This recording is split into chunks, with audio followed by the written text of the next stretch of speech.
Our YouTube channel for AS smart learning. तो आज हम करेंगे अध्याय 2 इतिहास का राजा किसान और नगर, और यहाँ हम वन शॉट में कंप्लीट करेंगे आज का क्लास।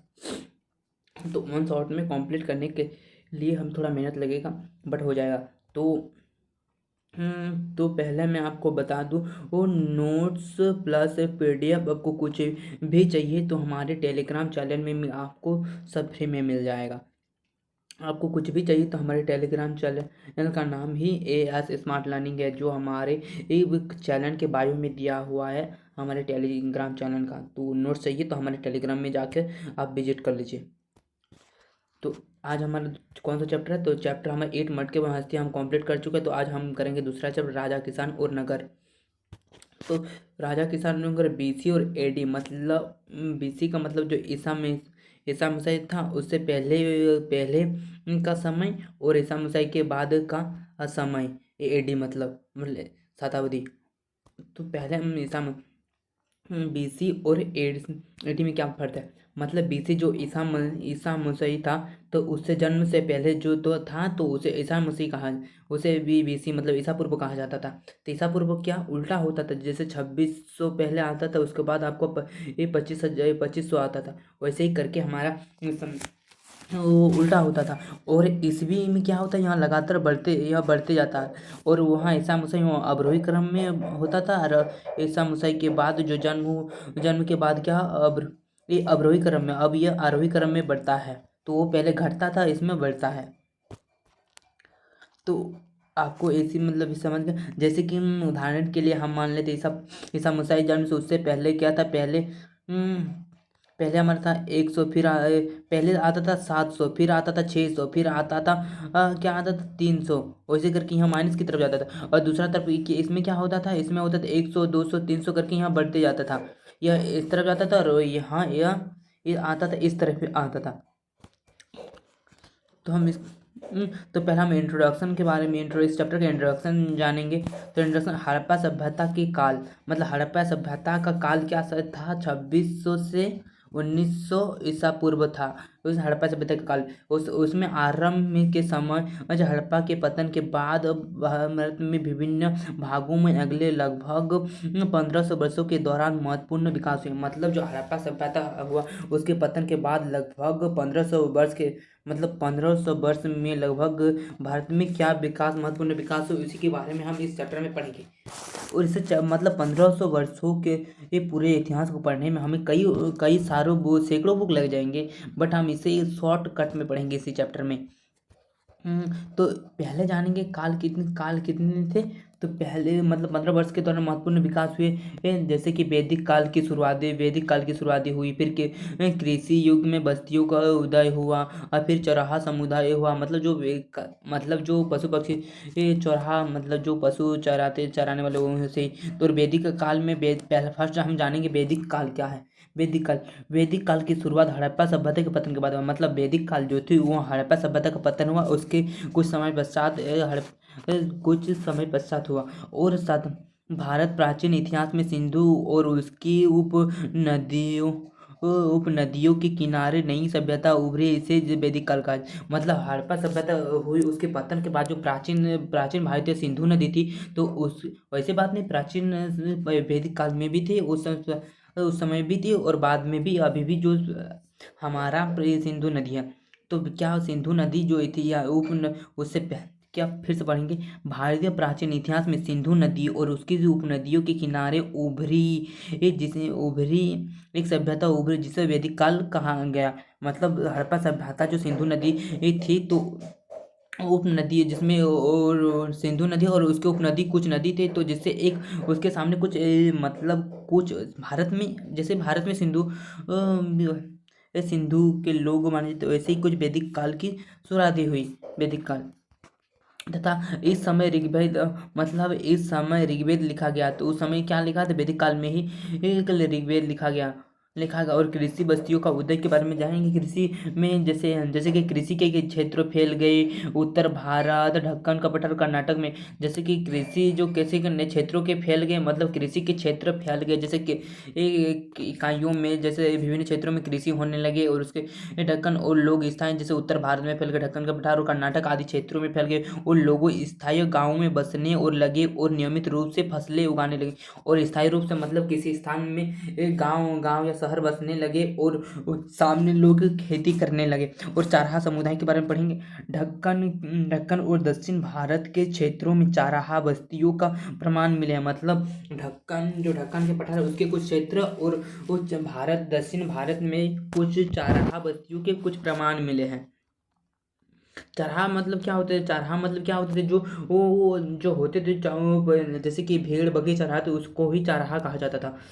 और अंतिम संस्कार के नए तरीके, मतलब जो हड़प्पा सभ्यता में अंतिम संस्कार कैसे किया जाता था? तो हड़प्पा सभ्यता में अंतिम संस्कार के लिए लोग दफना कर करते थे। इसी प्रकार कुछ समय पश्चात जो हड़प्पा के पतन हो उसके बाद हड़प्पा सभ्यता का किस प्रकार किया जाता है उसी के पॉइंट में पढ़ेंगे। ईसा पूर्व से पहली शताब्दी के दौरान मध्य और दक्षिण भारत में ये शवों के अंतिम संस्कार के नई तरीके सामने हैं। मतलब ईसा पूर्व जो हड़प्पा सभ्यता के पतन के बाद उस शवों को मतलब जैसे कि जलाकर या दफनाकर कुछ मतलब कुछ यूनिक और नए नए कुछ नए तरीके सामने। इनमें से महापाषाण मतलब महा मतलब बड़ा और पाषाण मतलब पत्थर, मतलब बड़ा पत्थर के नाम से एक ख्यात पत्थरों को बढ़कर ढांचे मिलते थे। मतलब जो महापाषाण जो बड़े पत्थर होते थे उनके ख्यात तो पत्थरों में बड़े ढांचे मिले।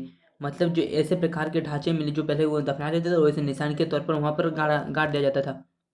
जिनमें महापाषाण के जिनमें कई स्थानों पर पाया गया, जिसे सबों के विभिन्न प्रकार के लोहे बने उपकरण और हथियारों को भी ढक्कन से दफनाया गया। मतलब कई स्थान पर ऐसा पाया गया जो सबों को विभिन्न प्रकार से लोहे के उपकरण और हथियार भी दफनाए जाते। मतलब कुछ ऐसे स्थान पर होते थे जहाँ पर लोहे और पत्थरों को मतलब लोहे के उपकरण बने होते। और हड़प्पा सभ्यता में क्या दफनाए जाते थे? मतलब कि जो पत्थर के मतलब सब पत्थर के मतलब हथियार होते थे तब पत्थर के रूप में क्या क्या थे तो उसके ऊपर गाड़ दिए जाते थे। ये लाश के ऊपर वो दफनाने में हड़प्पा सभ्यता में क्या दफनाते थे? तो हड़प्पा सभ्यता में भिन्न प्रकार के जैसे बर्तन मटके आदि कुछ दफना देते थे। और कुछ समय पश्चात जो विभिन्न सबों में नए तरीके मिले तो उसमें लोहे के उपकरण और हथियारों को दफना दिए जाते। और प्रिंसिप दिल पीबीएसपी कौन थे और उसके बारे में हम जानेंगे। मतलब ईस्ट इंडिया कंपनी जो अधिकारी जेम्स प्रेसी जो 1830 के दशक में ब्राह्मणों और खोटी लिपियों को अर्थ निकाल लिया। मतलब जो ईस्ट इंडिया कंपनी के एक अधिकारी था जेम्स प्रेसेप जो 1830 के दशक में उसने एक मतलब ब्राह्मी और खोटी नामक एक लिपि है जिसका अर्थ उसने निकाल लिया। और प्रारंभिक अभिलेखों तथा सिक्कों को उन्हीं लिपियों में उपयोग किया जाता था। मतलब प्रारंभिक काल में क्या होता था? प्रारंभिक अभिलेख मतलब क्या जानते हो? अभिलेख मतलब जिसमें क्या होता था? अभिलेखों के लिए वेदों में विभिन्न प्रकार के अभिलेख मिलते हैं। उसी प्रकार हर अभिलेखों के लिए कुछ स्थानों पर पत्थर में लिख दिए जाते थे, कुछ लिख दिए जाते। तो अभिलेख के बारे में आगे हम पूरे डिटेल्स के साथ जानेंगे। तो प्रारंभिक समय अभिलेखों के तथा कुछ सिक्कों में लिपियों का उपयोग किया जाता है। मतलब प्रारंभिक काल में जो अभिलेख होते थे वो सिक्कों और लिपियों में उपयोग किया जाता था। और जेम्स प्रेसेप को पता लगा लिया कि अधिकतर अभिलेख और सिक्के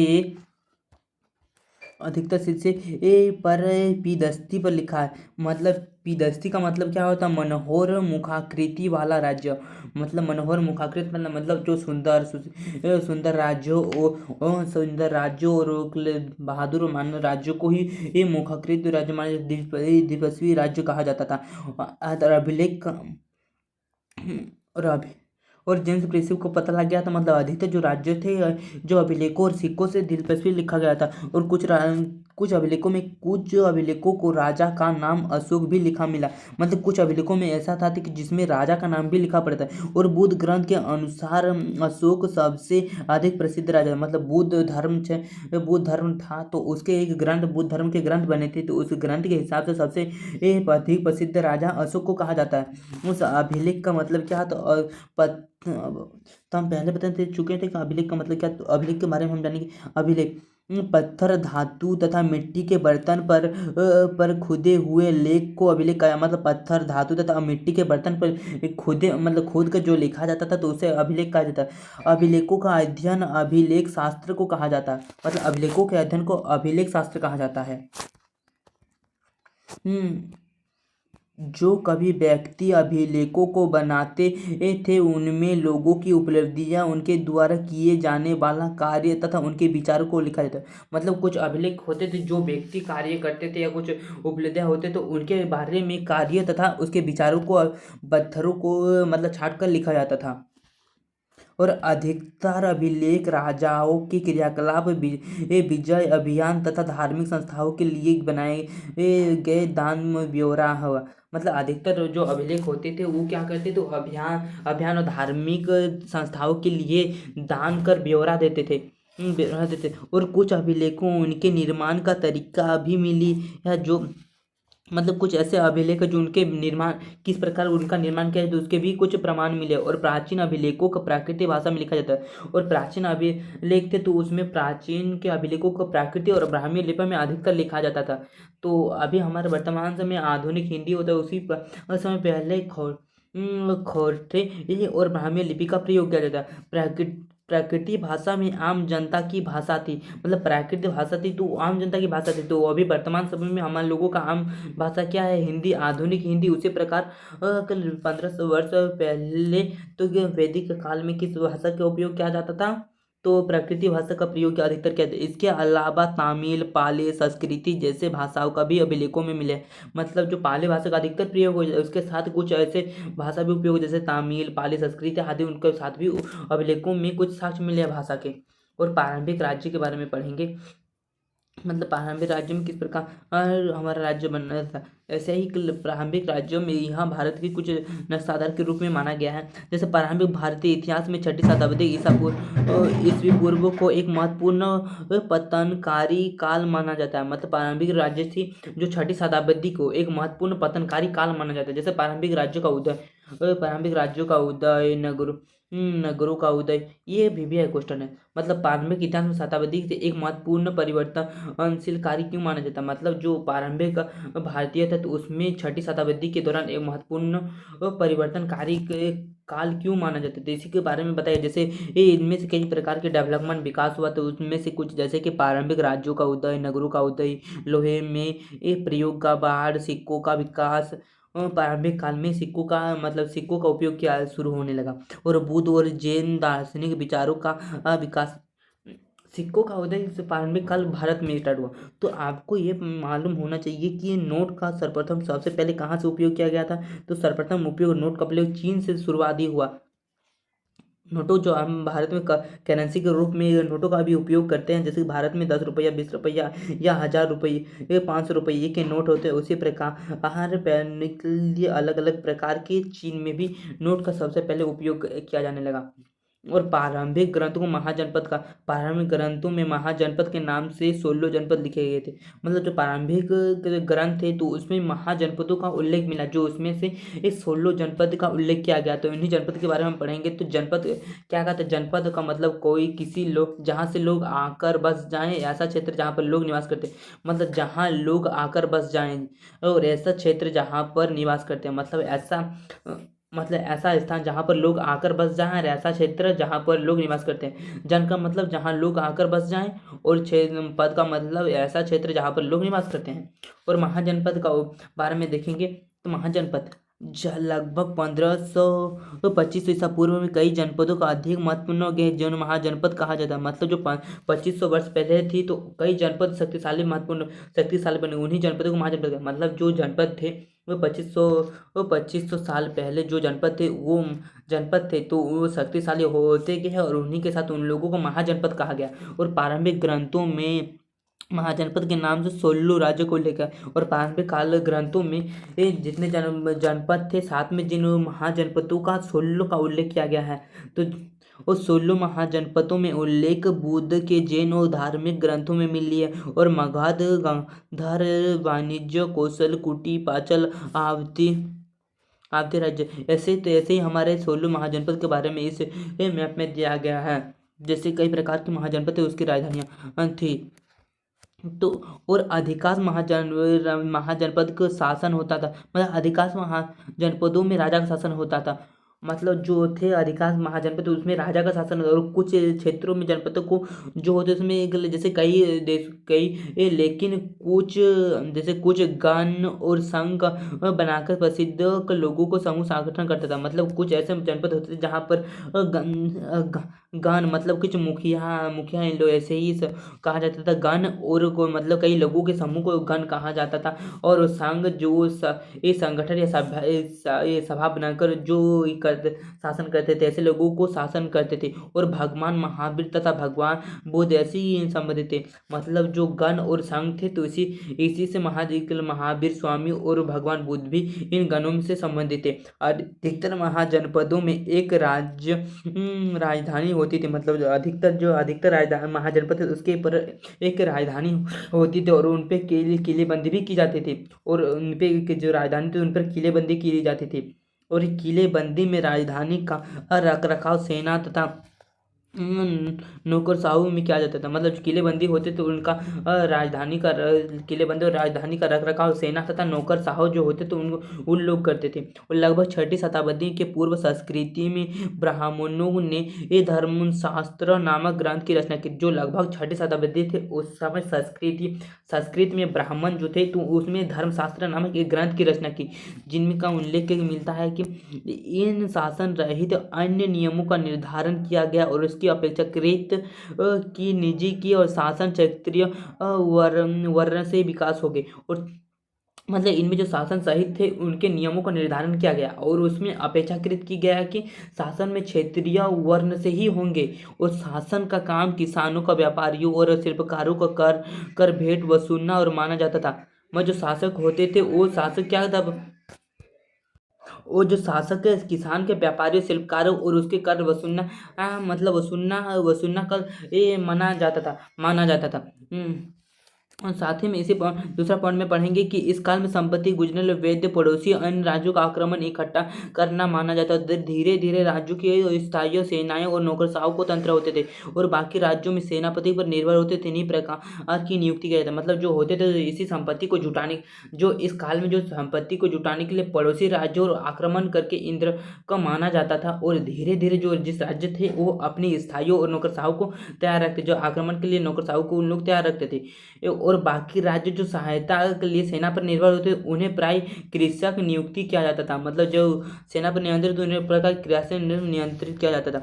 और 16 महाजनपद में प्रथम था मगध। मतलब जो 16 महाजनपद थे उनमें से सबसे शक्तिशाली जनपद था मगध, जो बिहार में था।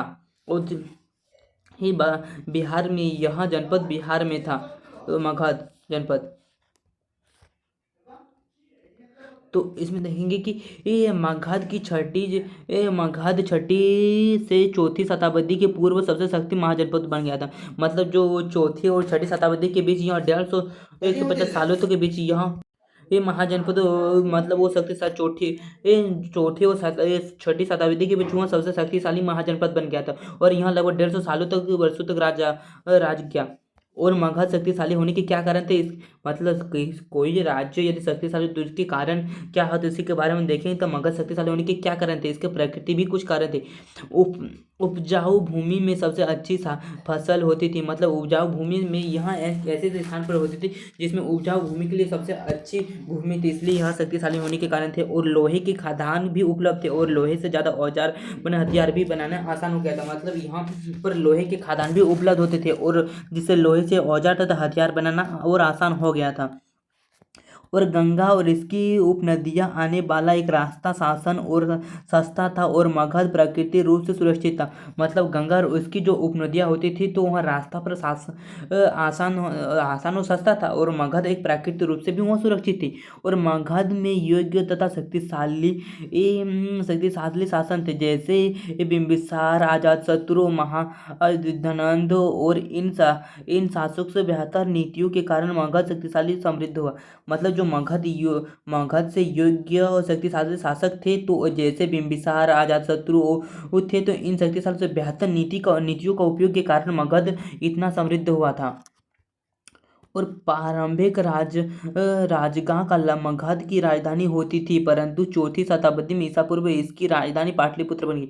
मतलब प्रारंभिक जो राज्य थी इसका राजधानी थी, ये राजगह राजधानी थी, और बाद में चौथी शताब्दी में इसकी राजधानी बदलकर पाटलिपुत्र बना दी गई। और मौर्य साम्राज्य के बारे में इस सब चैप्टर आप देखेंगे। मौर्य साम्राज्य के बारे में क्या होता था। मौर्य साम्राज्य, तो मौर्य साम्राज्य में धनानंद को चंद्रगुप्त के द्वारा हराकर मौर्य साम्राज्य की स्थापना की। मतलब जो राजा धनानंद थे, तो चंद्रगुप्त ने मौर्य साम्राज्य के द्वारा हराकर मौर्य साम्राज्य की स्थापना की। जो धनानंद थे उसको हराकर चंद्रगुप्त मौर्य ने जो धनानंद को हराकर चंद्रगुप्त मौर्य ने एक साम्राज्य की स्थापना की जिसको मौर्य साम्राज्य कहा जाता। और चंद्रगुप्त मौर्य का गुरु चाणक्य चंद्रगुप्त मौर्य की सहायता की। मतलब जो चंद्रगुप्त की ये थे गुरु, तो उसका नाम था चाणक्य, जो चंद्रगुप्त की सहायता की था। और चाणक्य विष्णुगुप्त तथा कौटिल्य भी कहा जाता है। इसका अर्थशास्त्र का जनक पुस्तक लिखी। मतलब इकोनॉमिक्स नहीं, तो इसमें क्या कहते हैं, इसमें अर्थशास्त्र में क्या लिखा था, इसमें ये राजनीति के बारे में लिखा गया था, या राजा के शासकों के बारे में लिखा गया था अर्थशास्त्र नामक पुस्तक में। और मौर्य शासन में पश्चिमी अफगानिस्तान और बलूचिस्तान से फैला था। मतलब जो मौर्य साम्राज्य पश्चिम तक थे, तो वहाँ अफगानिस्तान और बलूचिस्तान तक वहाँ फैला हुआ था। जैसे कि इस इलाकों में फैला हुआ था हमारा मौर्य साम्राज्य। और मौर्य साम्राज्य के बारे में दो स्रोत हैं, जैसे कि एक साहित्य स्रोत और एक पुरातात्विक स्रोत। तो ब्राह्मी जैसे कि साहित्य के स्रोत क्या थे, जैसे कि यहाँ साहित्य के स्रोत में थे ब्राह्य स्रोत, बुद्ध की साहित्य, जैन साहित्य। मतलब मौर्य साम्राज्य के बारे में कहाँ पर कैसे जानकारियाँ हमें मिलती है, मौर्य साम्राज्य के बारे में कहाँ पर हम जानकारी में, जैसे बाह्य ग्रंथ में मिलती है, बुद्ध साहित्य में मिलती है, या जैन साहित्य में मिलती है, अर्थशास्त्र में मिलती है, जो इसके द्वारा लिखा गया था। किसके द्वारा लिखा था, कौटिल्य के द्वारा लिखा गया था। तो उस शास्त्र में मिलता है। और इंडिक में मिलता है, पुराण में मिलता है, मुद्रा राक्षस में मिलता है। और पुरातात्विक के स्रोत में जैसे कि भवन, इमारत, स्फूत, गुफाएं, मतलब इन पे अशोक जो मौर्य साम्राज्य थे, तो उसमें जैसे भवन की इमारत निर्माण तथा स्फूत, गुफाएं, मृद भांड, अभिलेख और मूर्तिकला आदि में मिलते साक्ष्य मिलते हैं। और मौर्य साम्राज्य के बारे में कैसे हम जानते हैं, तो मतलब मौर्य साम्राज्य के बारे में हम कैसे जानते हैं, तो मौर्य पुरातत्व से, जैसे कि इमारत, खुदाई, औजार आदि से खुदाई से मिले हैं। जो मौर्य साम्राज्य जैसे तो उनकी जानकारी के लिए जैसे हमें इमारत, मूर्तियाँ और आदि खुदाई से मिले, इससे हमें मौर्य साम्राज्य के बारे में पता लगता है। और मेगास्थनीज का वर्णन से हमें मौर्य साम्राज्य के बारे में पता, जैसे एक मौर्य जैसे जमालपुरा बोल रहे थे, इंडिका राजदूत चंद्रगुप्त मौर्य के दरबार में आया और उसकी इंडिका नामक पुस्तक ली। मतलब यूनानी एक राजदूत था, राजदूत जो चंद्रगुप्त के दरबार में आया, यूनानी के एक राजदूत मेगास्थनीज एक राजदूत था यूनान का। तो वो क्या कहते, वहाँ जब चंद्रगुप्त के दो दरबार में आया, तो वहाँ उस एक पुस्तक लगी जिसका नाम इंडिका थी। तो उसी के बारे में हमें मौर्य साम्राज्य के बारे में फिर पता लगता है। और अर्थशास्त्र में मिलता, जो चाणक्य के द्वारा लिखा गया था। अर्थशास्त्र चाणक्य कौटिल्य के द्वारा रचित एक राजनीतिक और आर्थिक रूप से मार्गदर्शन चाणक्य और चंद्रगुप्त का सलाहकार था। मतलब जो अर्थशास्त्र थे, तो उसी के बारे में हमें मौर्य साम्राज्य के बारे में। और साहित्य, जैसे साहित्य में जैसे कि बौद्ध धर्म, जैन धर्म के पुराणों संबंधित ग्रंथों के साथ संस्कृति साहित्य के विभिन्न से मिलता। और अशोक के अभिलेख अशोक के अभिलेख थे, तो उसके अशोक के अभिलेख जैसे विभिन्न प्रकार के चट्टानों में स्तंभों की खुदाई से भी संदेश मिले हैं। और अब दूसरे पॉइंट में देखेंगे अशोक के अभिलेखों के महत्वपूर्ण क्यों है। मतलब जो अशोक के अभिलेख तो वो महत्वपूर्ण क्यों। अशोक के भारतीय इतिहास का सबसे पहले शासक थे। मतलब अशोक जो भारतीय इतिहास का सबसे पहले शासक थे, और जिन्होंने जनता के लिए अपने संदेश पत्थरों पर लिखवाए थे। मतलब जो अशोक थे, तो वहाँ सबसे अच्छे शासकों में से एक, तो जिन्होंने पत्थर में अपने संदेश लिखवाए थे, जैसे प्राकृतिक चट्टानों पर, चमकदार पत्थरों के स्तंभों पर लिखवाए थे। और धर्म, अशोक का धर्म के बारे में हम पढ़ेंगे। अशोक के धर्म के बारे में क्या है, मतलब धर्म क्या है। अशोक में शासन के कुछ नियम स्थापित किए, जिन्हें अशोक का धर्म कहा जाता है। मतलब अशोक जो प्रासंगिक रूप से एक नियम में स्थापित किया जिसे अशोक का धर्म कहा जाता है। इसके अनुसार धर्म के माध्यम से लोगों को जीवन के संसार तथा उसके बाद संसार में अच्छा से रहेंगे उसके बारे में दिया हुआ धर्म में। और धर्म के प्रचार के लिए महामांत के नाम से अधिकारियों की नियुक्ति की गई। मतलब जो धर्म के प्रचार करते थे, मतलब अशोक के धर्म के प्रचार के उनके लिए अशोक के धर्म अशोक ने कलिंग युद्ध के बारे में आप सुने तो कलिंग युद्ध के जब कलिंग युद्ध हुआ था तो अशोक को ऐसा गहरा प्रभाव पड़ा जिससे वो मतलब जो कलिंग युद्ध हुआ था। तो पहले हम जानेंगे अशोक का धर्म कैसे बना बना तो कलिंग युद्ध जब अशोक कलिंग युद्ध में को हुआ कलिंग हुआ तो उसमें से लाखों लोग मारे गए जिससे अशोक ने जो वहाँ कलिंग युद्ध वहाँ तो जीत गया बट वहाँ एक लाखों लोगों को मरते हुए देखकर ऐसा उसका दिल दहल गया था जिससे उन्होंने क्या किया वहाँ राज से उन्होंने युद्ध को त्याग देने का ये फैसला लिया और वहाँ अच्छे विचारों को एक बनने के लिए त्याग किया और जिससे उसने क्या किया बुद्ध धर्म को ग्रहण कर लिया और उसे बुद्ध धर्म के रहते हुए उसने एक मतलब अच्छे मार्ग दर्शाने के लिए एक क्या जिससे वो धर्म का जिसे अशोक को धर्म का अशोक धर्म की विशेषताएं क्या थी। तो अशोक की धर्म की विशेषता जैसे बड़ों का सम्मान करना, सत्य बोलना, अपने छोटे भाई के उचित व्यवहार करना, विद्यमानों में ब्राह्मणों की प्रति सहानुभूति की नीति, अहिंसा अंतर्राष्ट्रीय संदेश, सभी धर्मों का सम्मान कर दासों और सेवकों के प्रति दयावान होना। अशोक का मतलब अशोक वहाँ पहला सम्राट जिन्होंने अपने अधिकारियों और प्रजा के लिए संदेश प्राकृतिक पत्थरों पर पॉलिश करके स्तंभों पर लिखवाए। मतलब अशोक ऐसा पहला सम्राट है जिन्होंने अपने अधिकारियों और प्रजा को संदेश देने के लिए वहाँ प्राकृतिक रूप से पाए जाने वाले पत्थर को पॉलिश करते हुए वहाँ स्तंभों पर लिखवाते थे। अशोक ने अपने ये अभिलेखों के माध्यम से धर्म का प्रचार किया। मतलब अशोक ने क्या अपने अभिलेख जो होते थे उसके माध्यम से उसने धर्म का प्रचार किया। वो मौर्य साम्राज्य का प्राशन के इस पॉइंट में हम पढ़ेंगे मौर्य साम्राज्य के प्राशन के बारे में। मतलब मौर्य साम्राज्य के 5 प्राशन थे। मौर्य साम्राज्य के 5 प्रमुख राजनीतिक केंद्र थे जैसे कि एक राजधानी थे और 4 प्रांतीय केंद्र थे। तो राजधानी पाटलिपुत्र थी और 4 प्रांतीय केंद्र के नाम थे जैसे तक्षशिला, उज्जैन, तोसली और स्वर्णगिरी आदि थे।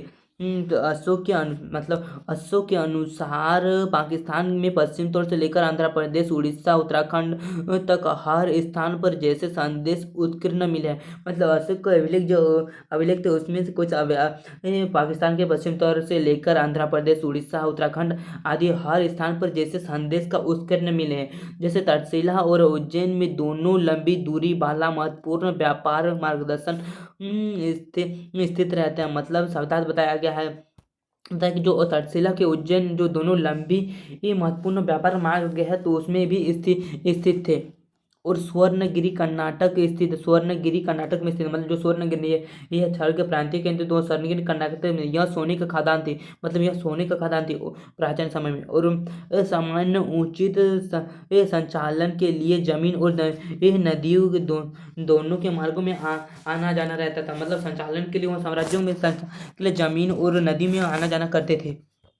और राजधानी के प्रांतीय की और के दूसरा पॉइंट में देखेंगे कि राजधानी के प्रांतीय तक जाने के में कई सप्ताह तक और कई महीने तक लगता था। मतलब कि राजधानी के प्रांत या एक स्थान से दूसरे स्थान तक जाने में कई सप्ताह या कई महीने लगते। तो वहाँ क्या करते थे वो यात्रियों के लिए खान पान की व्यवस्था करते थे रास्तों में। तो ये हम ऐसे प्रकार के रास्ते होते थे जो वो वहाँ पहले तो गाड़ियाँ नहीं होती थी कि वो 1 या 2 दिन में पहुँच जाएंगे। तो वहाँ कई पैदल चलते थे या कुछ हथियारों के द्वारा चलते बैलगाड़ी से चलते। तो उन लोगों को कई सप्ताह या कुछ दिन लग जाते। तो वो क्या करते थे उनके लिए खान पान की व्यवस्था करते थे रास्तों में। और ऐसा यात्रियों को विश्वास था कि खान पान की व्यवस्था रहेगी। मतलब यात्रियों को ऐसा विश्वास विश्राम तक खान पान की व्यवस्था की जाती थी रास्तों में। और सुरक्षा का कार्य सेना को सौंप देते थे। मतलब और यात्रियों को जो होते थे उनकी सुरक्षा सेना को सौंप देते।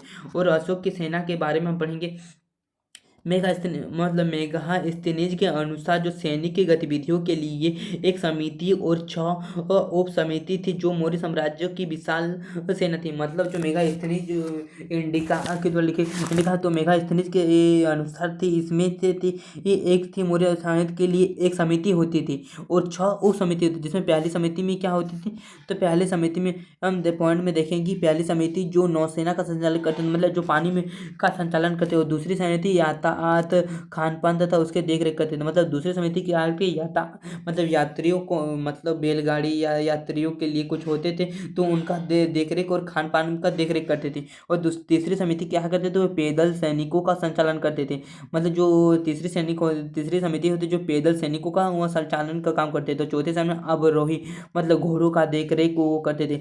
अतः पांचवी समिति थी वह रथारोही मतलब रथ बनाना तथा रथ के देख रेख करना लोगों का। छठी समिति पांचवी समिति और छठी सातवीं में हथियारों का संचालन मतलब छठी समिति क्या है, वो हथियार का संचालन और हथियारों को एक स्थान से दूसरे स्थान तक पहुंचाना उन लोगों का छठी ये छठी संचालन काम होता था।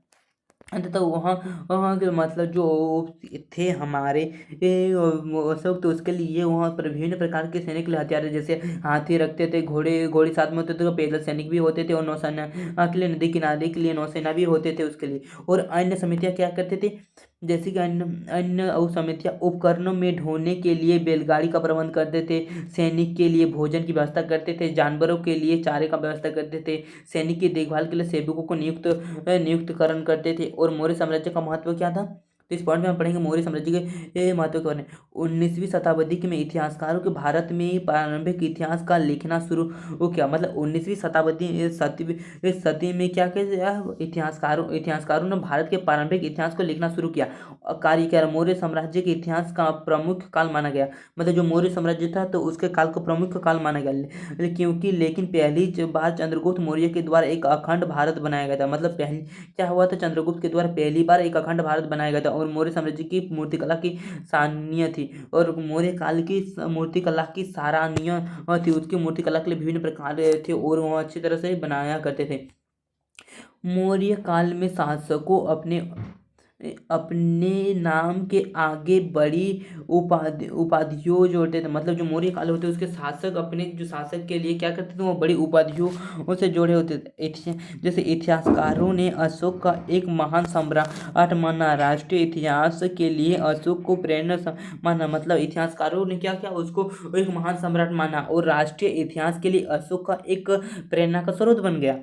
मौर्य साम्राज्य में 150 साल तक ही चला, लेकिन भारतीय इतिहास में सबसे महत्वपूर्ण माना गया। मतलब जो महत्वपूर्ण, जो पहले भी हम बता चुके हैं कि जो मौर्य साम्राज्य था वहाँ के लगभग कितने वर्षों तक चला, वहाँ लगभग अगर 150 वर्षों तक चला, मतलब 150 वर्षों तक।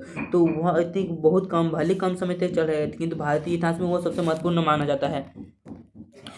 और हम दूसरा पॉइंट में देखेंगे राजधर्म और उसके नवीनतम सिद्धांत के बारे में।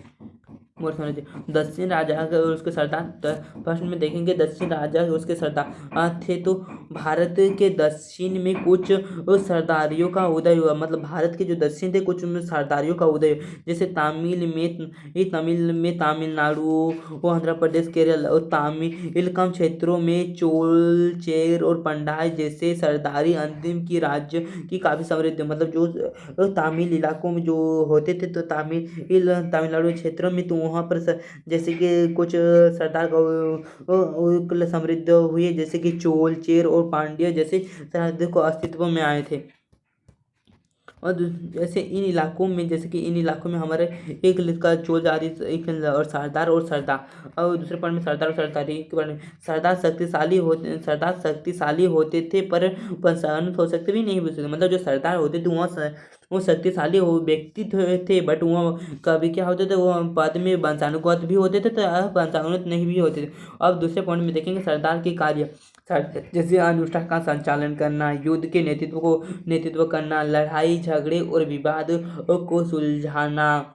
सरदार अपने अधीन लोगों को भेंट लेता था। मतलब सरदार जो होते थे उसके अधीन लोग होते थे, लोगों से वो भेंट लेता था और अपने समर्थन में उसे भेंट भी बांट देते थे। मतलब वो जो होते थे वो अपने समर्थन के लिए उस को भेंट भी बांट देते। और सरदार कई स्थानीय सेना अधिकारियों नहीं होते थे। मतलब सरदार का कोई स्थानीय सेना या अधिकारी नहीं होता था। और इन राज्यों की जानकारी प्राचीन तमिल ग्रंथों से मिलती है। मतलब इन राज्यों की जो होती थी तो वहाँ पर जानकारी हमें तमिल सामयिक के ग्रंथों से मिलती है। और इन ग्रंथों को सरदारों के बारे में विवरण होता था। मतलब जो ग्रंथ होते थे वो सरकार के सरदार होते थे, उन सरदारों के विवरण के बारे में हमें मिलता था, उनकी जानकारियाँ मिलती थी, सरदार की जानकारियाँ मिलती थी। और कई सरदार राजा लंबी दूरी के व्यापार से भी राजस्व इकट्ठा करते हैं। मतलब कई जो सरदार होते थे वो लंबी लंबी के दूरी के लिए व्यापार से राजस्व भी इकट्ठा करते थे। इनमें सातवाहन तथा शक राजा प्रमुख होते थे। मतलब इनमें क्या होता था, ये सातवाहन तथा शक राजा के प्रमुख होते थे। और वैदिक राजा के पॉइंट में पढ़ेंगे कि राजाओं के द्वारा उचित स्थिति प्राप्त करने वाला एक माध्यम जो देवताओं से जुड़ना था। मतलब जो देवी वैदिक राजा होते थे वहाँ क्या होते थे, वो राजाओं के द्वारा उचित स्थिति से प्राप्त करने का एक माध्यम देवताओं से जुड़ा हुआ था। जो कुछ जैसे कि कुषाण राजा जिन्होंने मध्य एशिया से लेकर पश्चिम उत्तर भारत तक शासन किया, और इन शासकों में मंदिरों अपने विशाल के लगे। मतलब जो इन जो वैदिक राजा थे वो क्या कि वो दक्षिण मतलब कि वो मंदिर दक्षिण भारत के उत्तर भारत में उन्होंने मंदिरों का निर्माण किया। जैसे उड़ीसा में कई प्रकार के मंदिर, या तमिलनाडु तथा अन्य क्षेत्रों में भी कई प्रकार के मंदिर है। तो इसे वैदिक राजा थे वो विभिन्न प्रकार के मंदिरों का निर्माण किया और अधिक मंदिरों का निर्माण करवाए थे। शायद वह स्वयं देवतुल्य दिखाना चाहते थे। मतलब वो क्या होते थे, वह स्वयं को देवतुल्य दिखाना चाहते थे। और कुषाण के राजा जिन्होंने अपने नाम के आगे देवपुत्र की उपाधि लगा दी। जो कुषाण के राजा तो वो क्या कहते अपने जो अपने नाम था तो उसके आगे वहाँ देवपुत्र लगा, वहाँ आगे क्या कहो, वहाँ आगे देवपुत्र लगा ले। कुषाण राजा का वहाँ क्या क्या अपने देवपुत्र लगा लिया। और कुषाण काल में सिक्कों का एक तरफ राजा दूसरी तरफ देवता का चित्र होता था। मतलब क्या कुषाण काल था तो वह एक तरफ क्या होता था, एक जैसे कि इस तरफ होता था राजा का चित्र तो दो नीचे तरफ होता था भगवान का चित्र। इस प्रकार होता था कुषाण काल में। और उत्तर प्रदेश में मथुरा के पास माट का एक देव स्थान पर कुषाण के राजा की मूर्तियां मिली। मतलब उत्तर प्रदेश के एक मथुरा नामक स्थान है जहाँ पर माट के में एक देव स्थान पर एक देव मतलब कि कोई धार्मिक स्थान, तो वहाँ पर कुषाण का एक विशाल कुषाण के राजा थे तो वहाँ पर एक विशाल मूर्ति बनी। जैसे अफगानिस्तान के एक देवराज्य की भी मूर्ति, मतलब जो अफगानिस्तान तो वहाँ पर भी एक देवराज्य की मूर्ति मिली है। इस प्रकार कुषाण की मूर्ति आती है। जैसे एक तरफ राजा का चित्र होता था तो एक तरफ भगवान का चित्र होता है। और गुप्त साम्राज्य के पॉइंट में पढ़ेंगे हम गुप्त साम्राज्य के बारे में। गुप्त पॉइंट जैसे मौर्य काल में के बाद गुप्त काल भारत का स्वर्णीय युग कहा जाता। मतलब जो मौर्य साम्राज्य के बाद जो गुप्त काल था तो उसे भी स्वर्णीय गुप्त युग कहा जाता है। जैसे गुप्त हमारे समुद्र जैसे कि भारत का नेपोलियन किया, ये फर्स्ट हम जान लेंगे कि भारत का नेपोलियन किसे कहा जाता है। तो भारतीय का नेपोलियन समुद्रगुप्त को कहा जाता है। ये क्वेश्चन हमेशा एग्जाम में पूछा जाता है एमसीक्यू में। तो भारत का एमसीक्यू में पूछा जाता है भारत का नेपोलियन किसे कहा जाता है। तो भारत का नेपोलियन गुप्त साम्राज्य के एक शासक थे जिसे समुद्रगुप्त कहा जाता है। तो उसी को भारत का नेपोलियन कहा जाता था।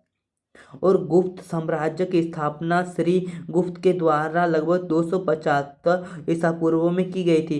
मतलब जो गुप्त साम्राज्य थी तो उसकी स्थापना कब की गई थी, 275 ईस्वी को। और यहाँ किसके द्वारा की थी, यहाँ श्री गुप्त के द्वारा किए गए थे। गुप्त काल का राजकीय भाषा संस्कृत है। मतलब जो गुप्त काल थी तो उसकी राजकीय भाषा क्या थी, तो उसकी राजकीय भाषा थी संस्कृत। गुप्त काल में अधिकतर सिक्के सोने के बनाए थे। जो गुप्त काल होते थे उसमें अधिकतर सिक्के क्या होते थे, वहाँ अधिकतर सिक्के सोने के बनाए जाते थे। गुप्त काल साम्राज्यों में कवियों के द्वारा अपने राजा की प्रशंसा में लिखी गई ये प्रासनिक की एक इतिहास स्रोत है। मतलब जो गुप्त काल देते उसके उस राज्य के द्वारा कवियों के द्वारा और प्रशंसा में लिखी एक प्रासनिक इतिहास का स्रोत है।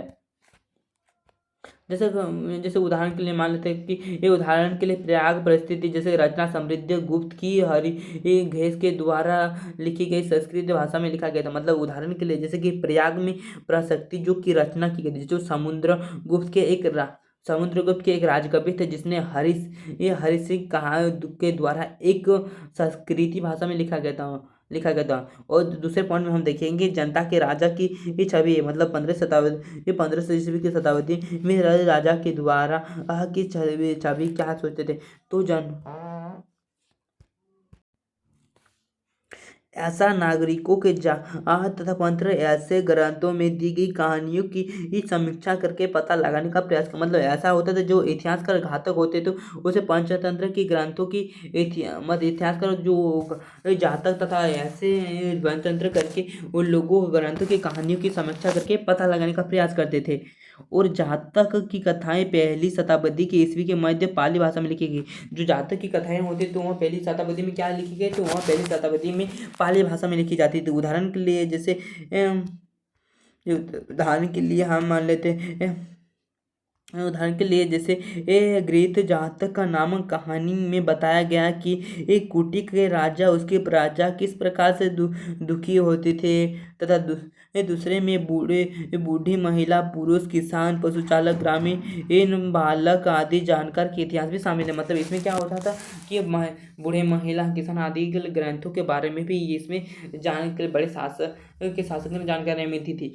और राजा के द्वारा अपनी पहचान बदलकर प्रजा की में पता लगाने का प्रयास लोगों के द्वारा फैल गया और सोचकर उसकी बुराई करने शुरू कर दी। मतलब जो राजा के द्वारा पहचान बदलकर पता लगाने का ट्राई करते थे, मतलब राजा अपनी पहचान बदलकर क्या कहते थे, वो राजा के प्रति वो खराब बोलते थे और उसका मतलब उसकी बुराइयों के और उसकी बुराइयों, राजा की बुराइयों के बारे में बताते और उनको पता लगाने का प्रयास करते थे। और लोगों ने शिकायत किया कि रात में डकैत लोगों पर हमला करते हैं तथा दिन में राजा के अधिकार टैक्स की इकट्ठा में लूटते हैं और इसलिए लोग गांव छोड़कर जंगल में बस गए। मतलब जो लोग होते थे तो वहाँ राजा को मतलब जो राजा होते तो वहाँ भेष बदल कर रखते थे, तो उन लोगों को जो किसी से राजा के बुराइयों के बारे में बताए राजा ने अपना भेष बदल कर, तो वहाँ और लोगों ने कहते थे कि रात में डकैत का डर होता था और हमला करते थे। और राजा के अधिकार होते थे वहाँ दिन में क्या करते थे, वो टैक्स वसूलते थे, जिससे लोग वहाँ गाँव को छोड़कर वहाँ जंगल में जाकर बस गए थे। और उपज बढ़ाने के तरीके, मतलब उपज बढ़ाने के तरीके एक बारे में हम देखेंगे। उपज किस प्रकार किया जाता है, उपज बढ़ाने के तरीके में जैसे उपज बढ़ाने के लोग लोहे के फाल वाले हल का प्रयोग करना, कुएं, तालाब और नहरों की सिंचाईकरण, मतलब कुएं, तालाबों से नहरों को पानी के द्वारा सिंचाई करके वो किया जाता था। और पर्वतीय क्षेत्रों में खेती की कुदाल का उपयोग करना, मतलब जो पर्वतीय क्षेत्र होते थे वो सीढ़ीनुमा खेती करते थे और कुदाल का अधिकतर प्रयोग करते थे। और गंगा घाटी में धान की रोपण की कटाई में उपज की बढ़ाई की, मतलब जो गंगा घाटी होते तो वहाँ पर क्या करते थे, उपज की बढ़ाई को करते थे। देखिए इस प्रकार पहाड़ी क्षेत्रों में सीढ़ीनुमा खेती किया जाता था। और ग्रामीण समाज की क्या भिन्नताएं होती थी, तो ग्रामीण समाज की विभिन्नता हम इस बारे में देखेंगे कि कृषि में कई तकलीफ अपनाने के बाद जरूरत के बढ़े, लेकिन इसका लाभ सबको नहीं हुआ। खेती से जुड़ने में लोगों को भेद को बढ़ावा आया, मतलब कृषि जैसे ग्रामीण समाज की विभिन्नताएं होने के कारण जो इसमें जैसे कृषि की तकनीक में अपनाने का बाद भी जरूरत में बढ़ी, लेकिन इसका लाभ सबको नहीं हुआ था, जिसमें खेती से जुड़े लोग को भेद, मतलब जो भेद है उसका बढ़ गया था। और बुद्ध के कथाओं में भूमिहीन किसान तथा श्रमिक जमींदार का उल्लेख मिलता है। जो बुद्ध धर्म के ग्रंथ होते थे तो उसमें भूमिहीन किसान और तथा श्रमिक जमींदार का उल्लेख मिलता है। और पाली भाषा में यहाँ गृहपति शब्द का प्रयोग छोटे किसानों और जमींदारों के लिए किया गया था। मतलब जो पाली भाषा में गृहपति शब्द का प्रयोग किसके लिए किया गया था, और छोटे किसानों और जमींदारों के लिए किया गया था। और बड़े जमींदारों के लिए गांव का प्रधान शक्तिशाली थे, मतलब जो बड़े जमींदार होते थे और गांव के प्रधान शक्तिशाली होते, जो किसानों से अपना नियंत्रण में रखते थे। मतलब जो बड़े जमींदार और गांव के प्रधान थे तो वहाँ शक्तिशाली होते थे। और वहाँ राजा को, मतलब जो किसान होते थे वहाँ अपने वो किसानों को नियंत्रण में रखते थे। और गांव के प्रधान के पद को वंशानुगत होते थे, मतलब जो गांव के प्रधान होते थे तो वहाँ वंशानुगत होते थे। गृहपति का घर का मुखिया होता था, मतलब जो गृहपति होते तो वहाँ घर का मुखिया होता था। घर का मुखिया जैसे कि पिताजी होते तो इसी को गृहपति कहा जाता है। और घर के रहने वाले महिलाओं, बच्चों, नौकरों और दासों का नियंत्रण करता था। मतलब जो घर में रहने वाले थे तो उनमें महिलाओं और बच्चों और नौकरों, दासों को वह नियंत्रित करते थे गृहपति। और घर से जुड़े भूमि, जानवर तथा अन्य सभी वस्तुओं का वहाँ मालिक होता था। मतलब जो घर का वहाँ मालिक होता तथा भूमि तथा अन्य जानवरों तथा वस्तुओं का भी वह मालिक होता था गृहपति। और कभी कभी इस शब्द का प्रयोग नगरों में रहने वाले साब्रात व्यक्तियों के व्यापारियों के लिए भी होता था। मतलब गृहपति का शब्द का प्रयोग कभी कभी क्या होते थे, वो नगरों में रहने वाले जो सम्राट व्यक्ति होते थे उनके लिए, व्यापारियों के लिए भी ये प्रयोग किया जाता था। दूसरे पॉइंट में प्रारंभिक अंतिम अंतिम संगम के साहित्य में भूमि गांव में रहने वाले विभिन्न वर्गों के लोगों का उल्लेख मिलता है। मतलब जो प्रारंभिक तामिल के संगम ग्रंथ थे तो उसके गांव में रहने वाले विभिन्न प्रकार के क्या होते तो लोगों का उल्लेख मिलता है, जैसे कि ये बेल्लार या बड़े जमींदार, बेल्लर की एक ऋषि, व्यापार, हलवाया या उलवर का दास की अनुयायी आदि। और भूमि और नए सम्राट के ग्रामीण वितरण में इस पॉइंट में पढ़ेंगे कि किस प्रकार हुआ था।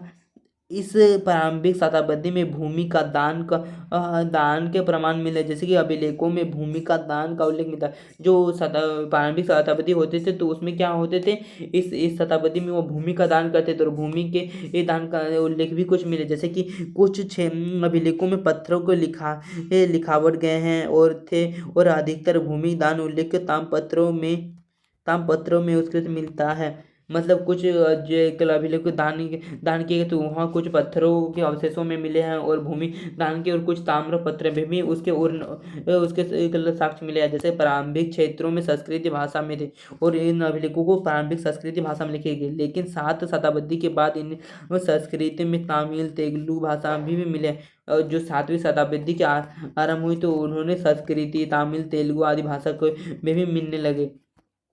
और गुप्तकाल शासक चंद्रगुप्त द्वितीय के पुत्री प्रभावती गुप्त की विवाह एक दक्कन के वकाटक परिवार में हुआ। जो गुप्तकाल के शासक चंद्रगुप्त की द्वितीय पुत्री थी तो उसका विवाह किसके साथ हुआ, तो उसका विवाह दक्कन के एक बागलाकांड परिवार में हुआ था। और संस्कृत धर्मशास्त्र के अनुसार महिलाओं को भूमि का स्वीकार नहीं होता था। मतलब संस्कृत में अनुसार क्या होता था, महिलाओं को भूमि का अधिकार नहीं होता था उस समय। लेकिन अभिलेखों में जानकारी मिली है कि प्रावंती भूमि की मालिक थी और उनकी प्रावंती की भूमि दान की थी। मतलब जो इस कुछ अभिलेखों में क्या मिलता है, साक्ष्य मिलते हैं कि ये जो ये चंद्र इसके स्थापक थे चंद्रगुप्त द्वितीय, तो उसके पुत्री ये प्रावती थी तो वह भूमि का मालिक थी और भूमि ये दान और प्रावती भूमि के दान भी की थी, तो शायद इसलिए वह एक रानी थी। और ऐसा इसलिए संभव हो सकता है कि धर्मशास्त्र के अनुसार हर स्थान पर समान रूप से लागू नहीं होता। मतलब शायद वह भूमि वो रानी भी थी, इसलिए ऐसा मतलब धर्म के अनुसार यहाँ हर जगह यहाँ पर एक लागू नहीं होता था कि भूमि के अधिकार को महिला को नहीं दिया जाएगा। और भूमि दान में अभिलेखों के देशों में कई हिस्सों से भी भाग लिए। जो क्या होता था, भूमि दान का उल्लेख होते तो उसमें कई हिस्से भी मिले।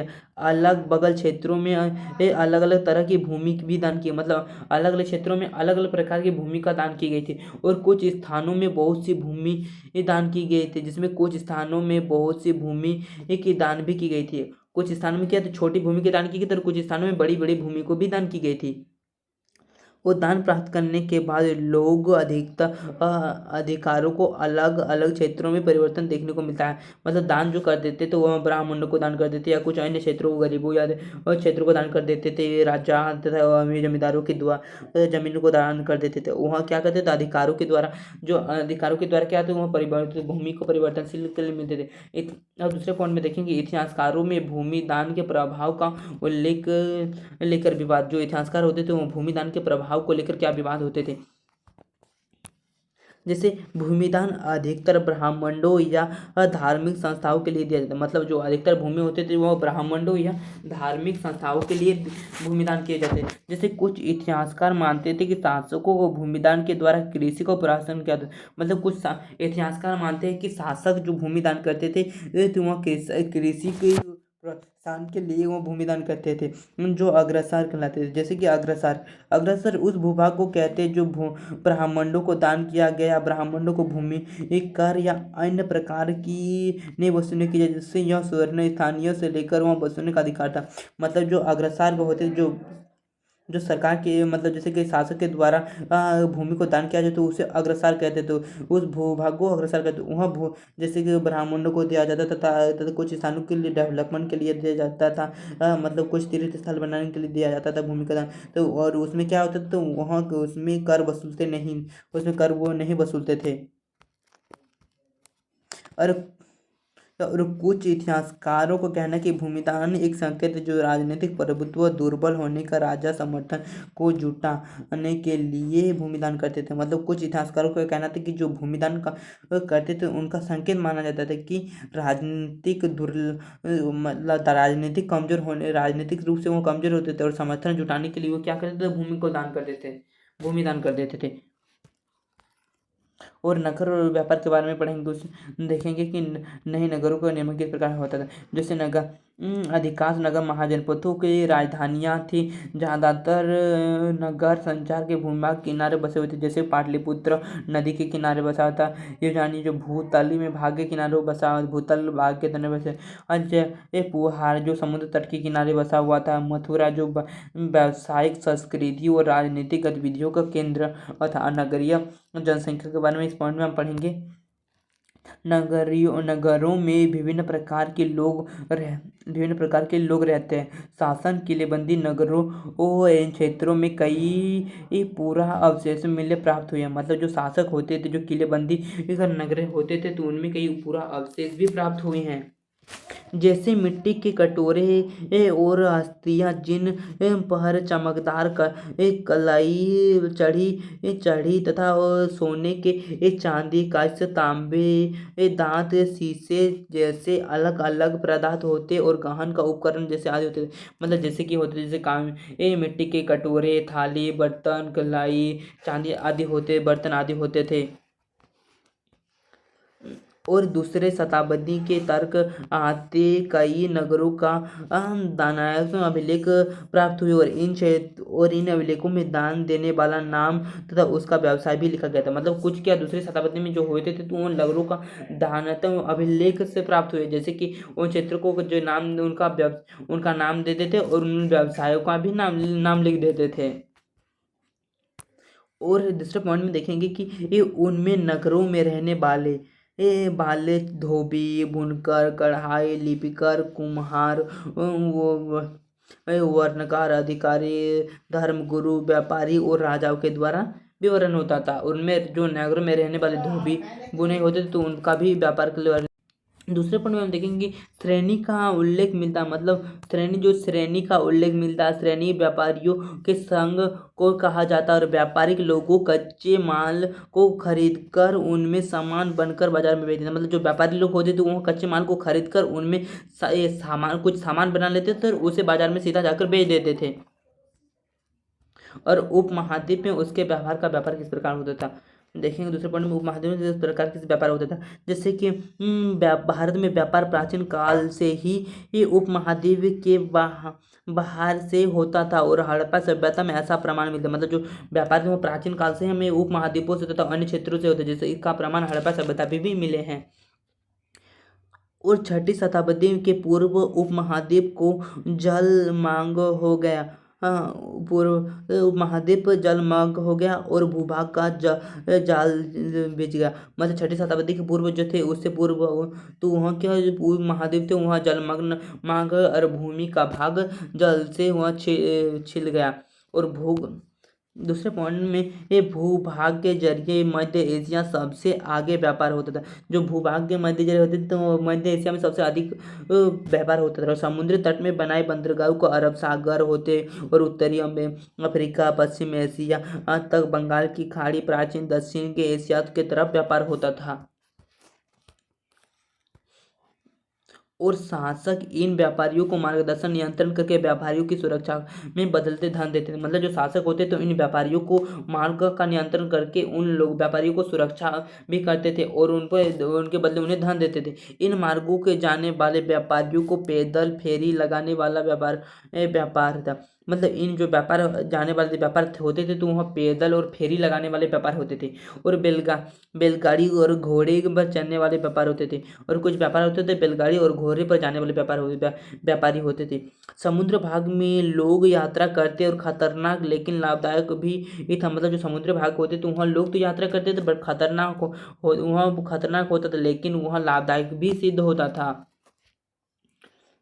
और कुछ प्रसिद्ध सफल व्यापारी बहुत धनी होते हैं। मतलब कुछ सफल जैसे कारखाने में कल कुछ हमारे वर्तमान समय में अभी ये व्यापारी कोई सफल होते तो वहाँ बुद्धिमान होते, तो वैसे ही कुछ व्यापारी क्या होते तो वहाँ व्यापारी के साथ कपड़ा अनाज धातु से बने होते, तो वहाँ भी कुछ चीज़ पत्थर वो प्रसिद्ध होते थे। और यहाँ व्यापारी नमक, कपड़ा, अनाज, धातु से बनी चीज, पत्थर की लकड़ी, जूट आदि अनेक सामान को एक स्थान से दूसरे, मतलब जो व्यापारी जो होते थे वहाँ कपड़ा, धोती आदि कुछ भी एक लकड़ी से बने कुछ आदि पत्थर आदि को एक स्थान से दूसरे स्थान तक वहाँ एक स्थान से वहाँ दूसरे स्थान तक ले जाते थे और व्यापारी करते थे। जैसे कि मान लेते हैं कि रोमन साम्राज्य में काली मिर्च जैसे मसले, कपड़े, बुनाई भारी मांग की गई थी। मतलब रोमन के साम्राज्य में क्या थे, काली मिर्च जैसे मामलों और कपड़ों में जुटी ये बूंदियों के लिए वहाँ भारी मांग होती थी रोमन में, और इन वस्तुओं को अरब सागर के मध्य में विभिन्न क्षेत्रों में पहुँचाया जाता था। और इन क्षेत्रों के क्या था, अरब सागर के मध्य से विभिन्न क्षेत्रों में वहाँ पहुँचाया जाता था। और सिक्के और राजा, मतलब दूसरे पॉइंट में देखेंगे सिक्के और राजा। व्यापारी के लिए सिक्कों का प्रयोग किया जाता है, और व्यापार के लिए वहाँ सिक्कों का प्रयोग किया जाता था, और सिक्कों का प्रयोग में व्यापार की काफ़ी हद तक आसान हो गया। मतलब व्यापारी के लिए जो व्यापार होते थे वो लिए काफ़ी हद तक वो सिक्कों का आसान हो गया। और चांदी तथा तांबे के सिक्के जो वो सबसे अधिक ढूंढ गए, और इन सिक्कों को आहत सिक्के कहा जाता है। जो चांदी और तांबे के सिक्के होते थे तो उन्हें क्या होते थे, 6ठी शताब्दी में इन सिक्कों को वहाँ आहत सिक्के कहा जाने लगा। और बहुत से सारे सिक्के जो विभिन्न स्थलों पर खुदाई के दौरान मिले, मतलब बहुत से सारे जो ऐसे सिक्के हैं जो खुदाई करके ऐसे बहुत से स्थानों में मिले हैं। और मुद्रा शास्त्रियों इन सिक्कों का अध्ययन करके वाणिज्य का क्षेत्रों का प्रयोग पता लगता। मतलब इन मुद्रा शास्त्रियों को इनको क्या होता है, सिक्कों का प्रयोग क्या होता था, इनके वाणिज्य का प्रयोग करके इन लोगों का पता लगाया जाता था। और आहत सिक्के जिन बने ये प्रतीकों से पता चलता, और आहत सिक्के क्या होते हैं उनके ये बने प्रतीकों से पता चलता था। और इनकी विभिन्न राजाओं के द्वारा जारी किया जाता था, और इनके सिक्के होते हैं विभिन्न प्रकार के राजाओं के द्वारा जारी किया जाता है। लेकिन ऐसा संभव था कि धनी लोग, व्यापारिक लोग, कृषि प्रकार के कुछ सिक्के जारी किए जाते थे। मतलब कुछ ऐसे भी संभव होता था कि धनी लोग और व्यापारिक और नागरिक में इस प्रकार के सिक्के कुछ सिक्के भी जारी किए जाते थे। दूसरे में शासकों की प्रतिमा और उनका नाम के साथ सबसे अधिक सिक्कों का यूनानी शब्दों में जारी किए गया था, और भारत में सबसे बड़ी संख्या में रोमन सिक्के मिले। मतलब जो शासक के नाम होते तो उनके हाथ हिंद यूनान के द्वारा जारी किए थे, और भारत में सबसे अधिक एक सिक्कों की संख्या रोमन सिक्के मिले हैं, अधिकतर सिक्के।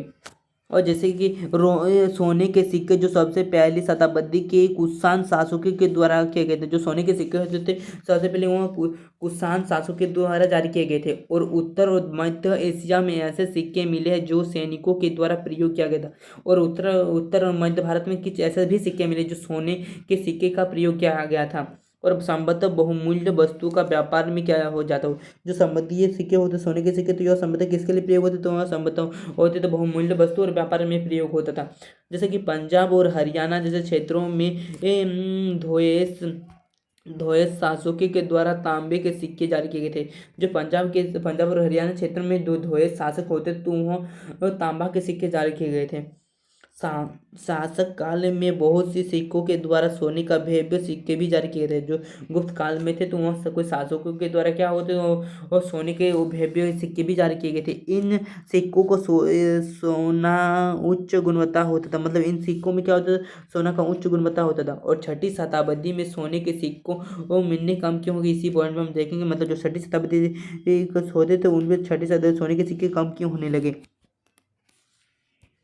कुछ इतिहासकार का मानना था कि रोमन साम्राज्य का पतन होने के कारण व्यापारिक कम हो गया। मतलब कुछ इतिहासकारों का मानना था कि जो रोमन साम्राज्य के पतन के बाद वह व्यापारिक कम, मतलब सोने के सिक्के कम प्रयोग होने लगे। और कुछ इतिहासकारों का मानना था कि कुछ इस काल में नए नगरों को और व्यापारिक क्षेत्रों में तंत्रों का उदय हुआ था। मतलब और कुछ इसको मानना था कि नगरों और व्यापारियों के तंत्रों का उदय हुआ था। और कुछ इतिहासकारों का मानना था कि आर्थिक संकट के कारण, और कुछ इतिहासकारों को मानना था कि यहाँ आर्थिक संकटों के कारण सोने के सिक्के कम हो गए थे। और देखेंगे कि अभिलेखों की समझ किस प्रकार की जाती थी। अभिलेखों का अर्थ कैसा निकाला जाता था, मतलब अभिलेखों जो होते थे उसका अर्थ कैसे निकाला जाता था। तो अभिलेखों का अर्थ इस प्रकार निकाला जाता था कि अभिलेखों का अर्थ जो निकालने के लिए विद्यमान विभिन्न लिपियों का अध्ययन करते थे। जो अभिलेख होते थे उनका अर्थ निकालने के लिए विभिन्न प्रकार के विभिन्न अध्ययन करते थे विद्वान, और प्राचीन लिपियों को आधुनिक लिपियों से मिला देते थे। और जो प्राचीन लिपियाँ होती थी वो प्राचीन लिपियों को आधुनिक लिपियों से हम मिलाते थे। वो जो प्राचीन लिपियाँ होती थी और ये आधुनिक लिपियाँ थी तो वहाँ दोनों को एक साथ मिलाकर देखते थे। और ब्राह्य लिपि, अब दूसरे पॉइंट में देखेंगे ब्राह्य लिपि का अध्ययन किस प्रकार किया जाता था। भारत की जितनी भी आधुनिक भाषाएं हैं इनमें ये प्रयुक्त लगभग सभी लिपियों में मूल ब्राह्य लिपि है। मतलब भारत में अधिकतर जितनी भी भाषाएं उन सभी लिपियों में ये ब्राह्य लिपि की कुछ मूल्यवान है, मतलब मूल ब्राह्य लिपि है। दूसरे में अशोक को जो अभिलेख मिले वह अधिकतर ब्राह्य लिपि, मतलब अशोक के जितने भी अभिलेख मिले तो वह अधिकतर ब्राह्य लिपि में ही लिखे गए थे। दूसरे 18वीं शताब्दी में यूरोप के विद्वानों को हितों की सहायता से लेकर आज तक के समय में बंगाल और देवनागरी लिपि की पांडुलिपियों का अध्ययन किया जाता है। मतलब जो 18वीं शताब्दी से 2000 शताब्दी के बीच हुई है तो यहाँ अधिकतर से लेकर बंगाली और देवनागरी लिपियों का ही ये पांडुलिपि का अध्ययन शुरू हुआ है। जैसे कि इन क्षेत्रों में प्राचीन अक्षरों की तुलना की जाती है और अभिलेखों का अध्ययन करने में कुछ विद्वानों की कई बार अनुमान लगाया जाता है, जैसे संस्कृत लिखे गए थे।